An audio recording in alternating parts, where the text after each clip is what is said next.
Salam, selamat pagi saudara sekalian. Senang bisa kembali berjumpa dengan saudara dalam Light of Revival, renungan firman Tuhan yang akan memberkati kita sepanjang hari ini.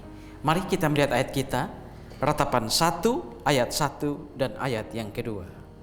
Ah, betapa terpencilnya kota itu yang dahulu ramai.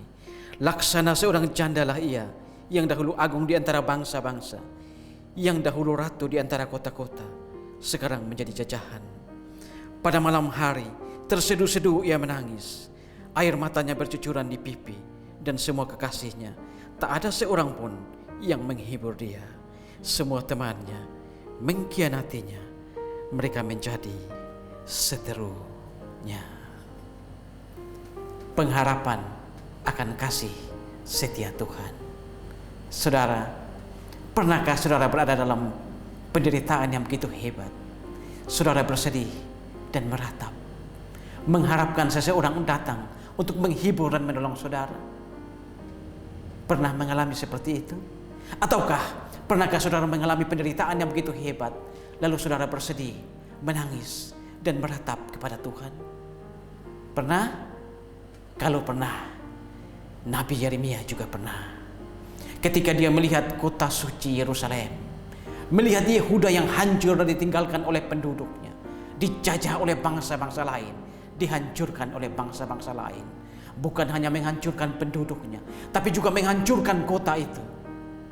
Nabi Yeremia bersedih, meratap, dan menangis kepada Tuhan. Saudara, di dalam kitab Ratapan ini, kita bisa melihat bagaimana hancurnya perasaan Yeremia, betapa sedihnya hati Yeremia ketika dia melihat kota suci Yerusalem hancur berkeping-keping.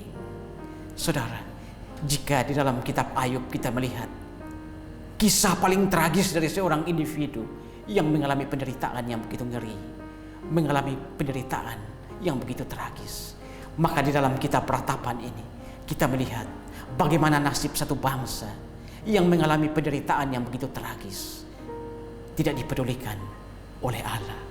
Saudara-saudara, ratapan Nabi Yeremia ini adalah ketika dia datang dalam doa, mengharapkan kasih setia Tuhan, rahmat Tuhan untuk kembali memperbaharui, membangun kota itu.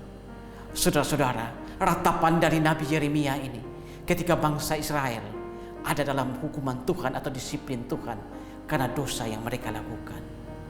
Bangsa Israel atau bangsa Yehuda, mereka ada dalam dosa, yaitu mereka meninggalkan Allah, bukan karena Allah tidak ada, tapi bangsa Israel merasa bahwa Allah sudah tidak relevan dengan kehidupan mereka.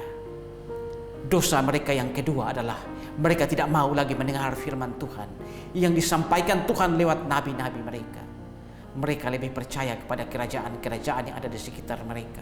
Mereka lebih percaya pada kekuatan mereka sendiri. Mereka lebih percaya pada kekuatan kerajaan-kerajaan, sekutu-sekutu yang akan menolong mereka. Padahal saudara, firman Tuhan sendiri berkata bahwa terkutuklah orang yang mengandalkan kekuatannya sendiri, yang mengandalkan kekuatan manusia, yang hatinya menjauh dari Tuhan. Dan saudara-saudara, akibat dosa seperti inilah Tuhan kemudian murka dan meninggalkan mereka. Tuhan membiarkan mereka dihancurkan oleh bangsa lain. Dan dalam kehancuran yang begitu tragis atau menyedihkan, Yeremia meratap kepada Tuhan. Tetapi saudara, Tuhan itu, Allah itu adalah Allah yang pengasih dan penyayang. Sekalipun dia menghajar bangsa Yehuda atau bangsa Israel, sekalipun dia menghukum mereka, tapi dia tetap mengharapkan mereka berbalik kepadanya.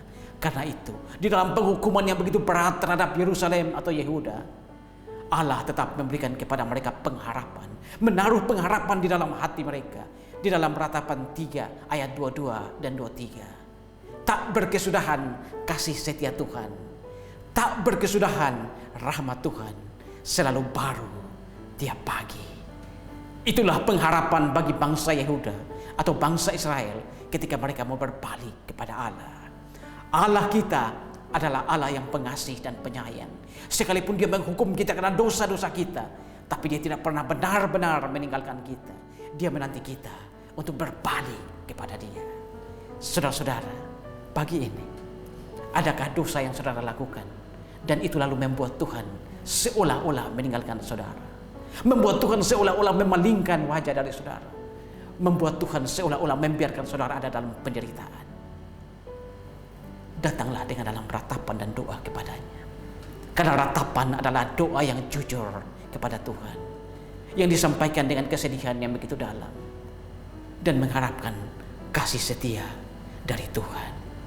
Saudara, pagi ini, kalau ada dosa yang saudara lakukan dan itu menyebabkan saudara ada dalam penderitaan, datanglah kepada Tuhan dalam ratapan. Ingatlah janji Tuhan bahwa ketika kita datang kepada Dia dalam ratapan, dalam penderitaan, dalam kesedihan, janji Tuhan kepada bangsa Yehuda adalah janji yang sama untuk kita. Bahwa ketika kita datang dalam kesedihan, dalam ratapan dan doa yang jujur kepada Dia, ingat, kasih setia Tuhan tidak berkesudahan, rahmat Tuhan tidak akan habis-habisnya, selalu baru tiap pagi. Mari saudara datang pada Tuhan, meratap dan berdoalah kepada Dia jika ada dosa yang saudara lakukan dan itu membuat saudara ada dalam penderitaan yang sangat tragis. Amin. Tuhan, terima kasih untuk firman-Mu pagi ini. Kami belajar dari kitab Ratapan bagaimana bangsa Yehuda atau bangsa Israel ada dalam dosa meninggalkan Tuhan, dosa tidak mau mendengar perintah Tuhan. Tuhan kemudian mendisiplinkan mereka, menghukum mereka. Tetapi Allah kami, Tuhan kami adalah Tuhan yang pengasih dan penyayang, tidak pernah meninggalkan kami dalam penderitaan. Kami juga mungkin akan mengalami begitu banyak penderitaan karena dosa-dosa kami. Dan kami akan datang dalam Tuhan dalam doa dengan meratap dan menangis. Dan kami percaya bahwa kasih setia Tuhan tidak berkesudahan. Rahmat Tuhan selalu baru setiap pagi. Amin. Saudara, jadikanlah firman Tuhan sebagai pelita dan terang di sepanjang jalan hidup kita. Tuhan memberkati kita semua.